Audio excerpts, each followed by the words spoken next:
kasaysayan ang lumipas. Kalayaang pinaglaban, bukang bibig mong binibigkas.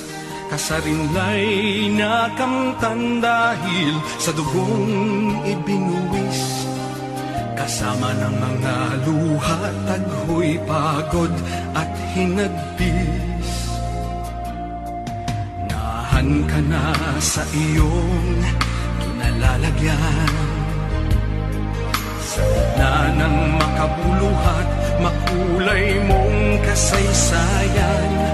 Ipadama at ipagbunyi at panatiliing laging gising.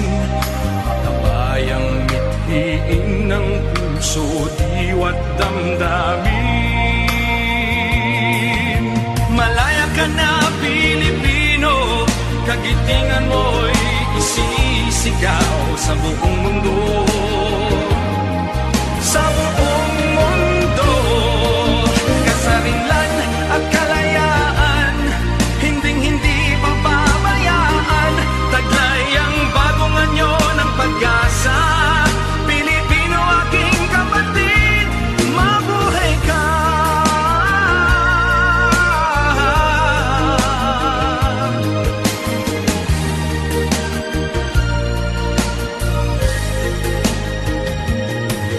Kaharap mo ngayon samot-saring pagkikipaglaban.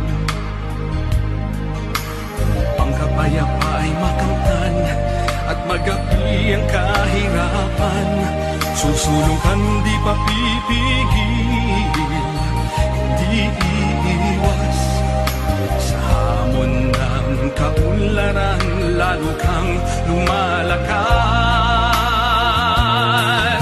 Malaya ka na, Pilipino, kagitingan mo'y isisigaw sa buong mundo.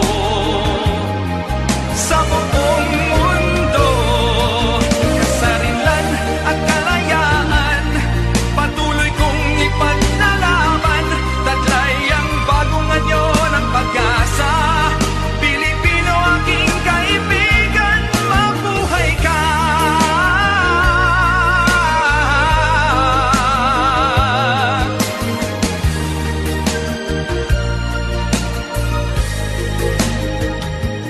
Lahat po tayo ay dumaan o daraan, diba, sa pagiging primera, segunda at maestro. At bawat grado ay meron po tayong pinanunumpaan sa harap ng Biblia. Yung panunumpa pong yun, yun po yung ating kautangan. Ngayon po, ang mga opisyales na nahalal at itinalaga ay muling nanumpa. So yung inyo pong kautangan ay nadagdagan pa.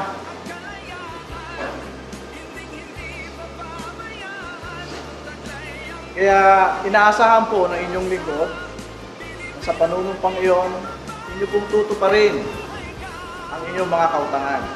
Lalo't higit po yung inyong mga gawain na inaatang sa inyo. Ay yakapin kami ng buong pin sapagkat ipinagpatuloy namin ang minanan Rito Esposes Antigo y Aceptado na ngayon nananalatay sa mga puso at dugo ng mga masok ninyong tao.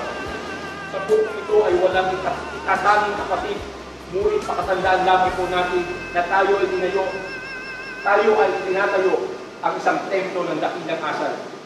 Kaya hindi mainam na ang isang mason ay hindi magpakamasol upang magbago ang sarili sa kapakanan ng lahat, kapatid man o hindi.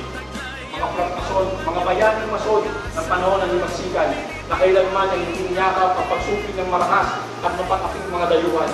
Bagaman ngayon ay panahon ng kapayapaan sa ating ilang bayan, ngunit nararanasan pa rin natin ang ligalig ng kamangmangan, kasakiman at paniniin. Kaya kailangan tayo ay manindigan upang isaayos natin ang bansa sa pamamagitan ng pagsasaayos ng ating mga gawin sarili. Iwasan na ang fanatisismo sa ating mga gawain, ang pagsampa sa ating mga opinyon at mga salubin na nagdudulot ng buot sa iba at sa isa't isa at kawalang galangan. Mga maling pamamalakad na kinikilingan ng edad at hindi nalalagay sa hirap at nalalagay pabagpo sa hirap ng mga kuspalan.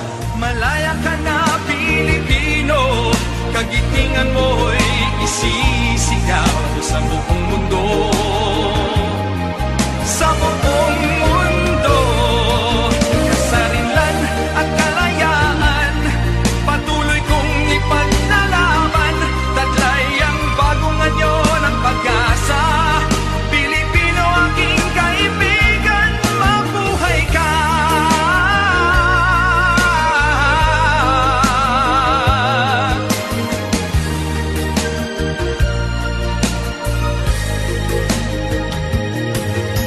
Mula noon hanggang ngayon sa Mindanao, Visayas at Lusihan mo'y nanaig, pagkat inang bayay iniibig, iniibig.